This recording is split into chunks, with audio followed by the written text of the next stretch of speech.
Woo! What's going on, guys? Orms Forum coming at you guys today, man. We're gonna be talking about a certain individual. This guy's been all over the place the last 24 hours, man, all over Twitter.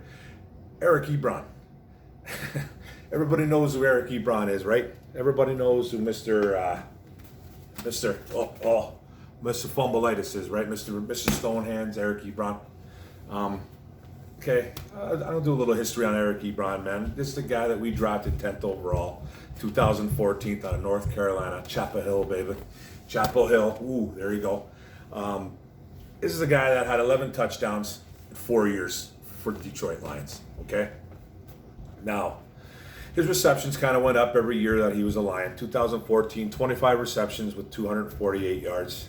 2015, 47 catches for 537.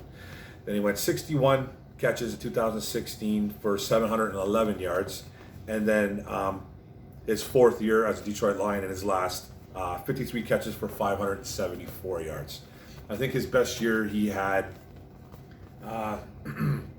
maybe 4 or 5 touchdowns. That was probably his third year. I'm not 100% sure on that, but he had 11 total in 4 years. So that's under 3 touchdowns a year. Okay, so it's like 2.7, 2.8. I don't want to say the guy was a bust totally, because he did have some okay numbers as in reception wise and yards wise as a tight end. And he was coming into Detroit as basically a third, fourth option. If you really want to look at it seriously, that's what it was. Now, excuse me. Calvin was here, Golden Tate, a few other guys, and Marvin Jones, Golden Tate. So he ended up being like a third option pretty much for Detroit. And everybody knows that Matthew Stafford hasn't really utilized tight ends great in his tenure as Detroit Lions quarterback. He hasn't been bad, but he hasn't been great. Comes with the territory when you have a freak like Calvin Johnson, okay? Calvin Johnson, then you have a really good wide receiver in Golden Tate, Nate Burleson, all those type of guys, okay, that have played well under Stafford. And that's not a knock on any tight end or any knock on number 9 for that. It's just the way it is, okay? Now, Ebron here was a sulker, a whiner, lazy, work ethic was terrible. We've all seen the highlights. We've all seen the drops. We've all seen the missed blocks. Even especially the one against Chicago when he almost got Theo Riddick killed because he was walking away from a block that he missed. It was a disappointment, okay? I'm not going to call the guy a bust, but he was a complete disappointment, okay? A big disappointment. So then we don't pick up his 5th-year option. He goes to Indianapolis, okay? He goes to Indy, and he lights it up. He goes to Indy. He gets 66 catches for 750 yards and 13 touchdowns. I think he led the league for tight ends that year in touchdowns. He might have even been second in the league overall for touchdowns, receiving anyways, in the whole league. So that earned him Pro Bowl and All-Pro honors. Okay, All-Pro is the main thing because Pro Bowl, I just don't have a big thing for it. All-Pro is where it's at. That's what you need to be. And so that's 2018. He goes to Indy, okay? He goes to Indy in 2018, pretty much because they had Jack Doyle there, okay? Who's still there, I believe. So he was going there to be a compliment to Jack Doyle, use them both. Jack Doyle goes down, 2018, Ebron goes nuts. He goes nuts, has a great year. So 2019 rolls along for Indy. Jack Doyle comes back healthy. Ebron has a bad year, something like 30 catches, a few hundred yards, and a couple scores. Like, he doesn't have a good year. Indy releases him, okay? They release him because the GM, Chris Ballard, goes, Ebron pretty much quit on the team. He had an ankle injury that the organization itself, now I don't know, I got no inside info on how bad his injury was, but his injury was bad enough where apparently the organization wasn't too concerned about it, okay? They weren't concerned about it, and he decides to shut it down.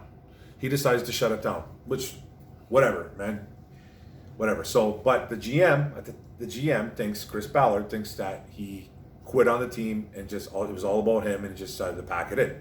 So that's why they released him last year. Okay, now Pittsburgh Steelers signed him. But even the GM, Chris Ballard, calls this kid mercurial. Okay, if you don't know what that word means, it means it's a subject to sudden or unpredictable changes of mood or mind. So it's a mind thing with Eric Ebron, okay? With the Twitter beefs, Twitter beefing with Lions fans, Twitter beefing with whoever he can. It's mental. It's mental with this kid because it sounds like it's totally an ego thing. It's almost pretty much narcissistic, okay?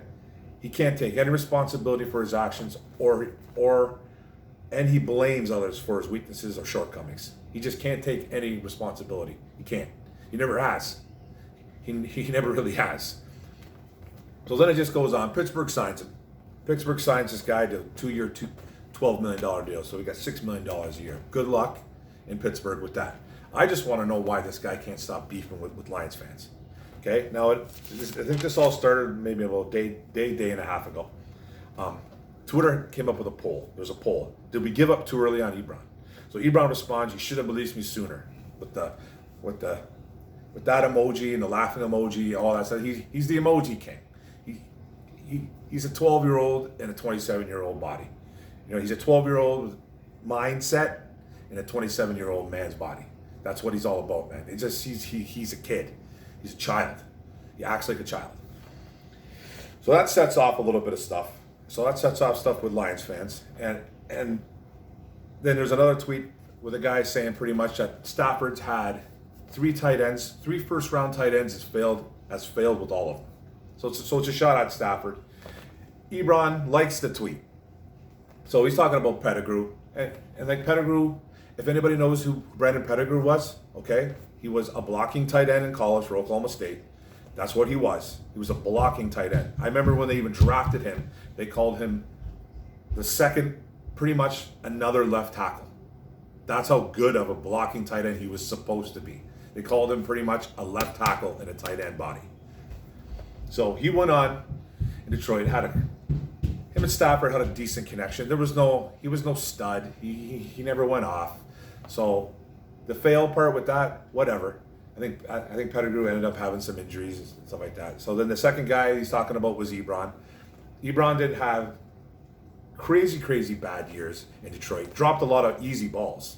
He's the type of guy that would just like make a crazy catch and then drop 2 easy balls in his hands in a row. That was Ebron. That's why people got frustrated with him. Okay? And then the third guy, this guy was always talking about TJ Hawkinson. He's already called him a failure already. So that's just ignorance on Lions fans too, blaming Stafford for Hawkinson's shortcomings, where it's not the quarterback's fault if you didn't succeed. Hawkinson has all kinds of talent. Let the kid develop first, okay? Let him develop. But anyways, that's a whole other story. So then Ebron likes that tweet. Ebron likes to tweet that the guy put that all 3 tight ends have failed under Stafford. So that starts another war. So it starts a war between fans and Ebron. They go off on each other. Ebron goes on to call everybody, every Lions fan, bums. Calling us all bums and saying that we're the reason why that players don't want to play in Detroit. Yeah, it's us, Eric. We're the guys. We're the ones that literally make you crawl into a hole. We're the ones that make you drop footballs. We're the one that make you can't score touchdowns. It's us, Eric. It's really us. It's not you. It's not you. Because how could it be you, bro? You were a first-round pick. Wow. You know what I mean? Like, come on, man. Man up, dude. Man up. You're responsible for a lot of your actions, bro. You're responsible for actually 100% of your actions. Okay? Us as Lions fans, tweeting and stuff like that, hey, I'll admit, I get into it with people. I get into it with people all the time. You know what I mean? But I'm just your average Joe, dude. I'm not a professional athlete. You know what I mean? I don't have to prove anything. I don't have to be that stand-up guy. You know what I mean? Just as long as I keep it fairly clean. You know what I mean? As long as I don't threaten people with violence and call people crazy names, which I have literally worked on. When I beef with somebody and I'm having a problem, I have worked on my writing skills, and I have worked on everything to be, I'm not going to say professional, but just to be nice, being nicer about it. You know what I mean? But this guy, he doesn't know when to call it quits. He doesn't know when to call it quits. No, Ebron, you have to understand, bro. You have to understand. We're passionate as fans. You came to Detroit and you didn't do what you were supposed to do. Yeah, you were the third, fourth option, okay? But don't cry about everything. Just don't cry about it. Don't beef with fans. Don't blame us and call us names because you don't want to be here. You failed here as a Detroit Lion. You failed here. Then you went to Indy and you had one good year, and then you had a bad year, and then obviously you've got something going on in your head that you mood changes, and for your GM to call you mercurial, you obviously had some type of problem with your mood, with your attitude, and that's why you were not re-signed. So you obviously have talent, and Pittsburgh re-signed you. Okay? Pittsburgh signed you to 2 years, okay? With the safe route, man. They probably, they'll see how you are in the first year. Then the second year, they probably got an out. Guarantee you they have an out. I never looked at the contract, but I bet you there's an out in the second year. It's just the way you are. So man up, Eric Ebron. Okay? Stop beefing with Lions fans. Stop it. You're 27 years old, dude. 27 years old and you play professional football. You just look like a clown, dude. You look like a straight up clown. Okay? Now, you'll never hear it, but this is for my subscribers. This is for whoever wants to watch this video. This is something I wanted just to get off my chest because I just find it funny. I find it funny, man. Eric Ebron you haven't been a Lions for 3 years, bro. 3 years, and you're still flapping your gums. Give it a rest, dude. Give it a rest. Concentrate on being a Steeler. So I'm telling you right now, Roethlisberger ain't going to put up with your garbage. I tell you that right now. And to tell you the truth, you're going to be a third, fourth option in that offense too, bro. So let's see what you do there because they still got Juju. They got an up and coming, really good wide receiver in Deontay Johnson. They just drafted a monster, Chase Claypool. They still got Connor, and then they got another guy, Benny Snell, too. So you could be a third, fourth, fifth option over there if you don't get your act together. You know what I mean? So just lay off the Twitter beefs with Lions fans, man. Man, we don't need your garbage. That's it. All right, guys. Just wanted to get that off the chest, man. I just found it amusing. And another thing, actually another thing too. Even when Ebron was drafted, okay. Even when Ebron was drafted, I remember we just hired Joe Lombardi as the offensive coordinator. Joe Lombardi had all kinds of success in New Orleans with Drew Brees and Jimmy Graham.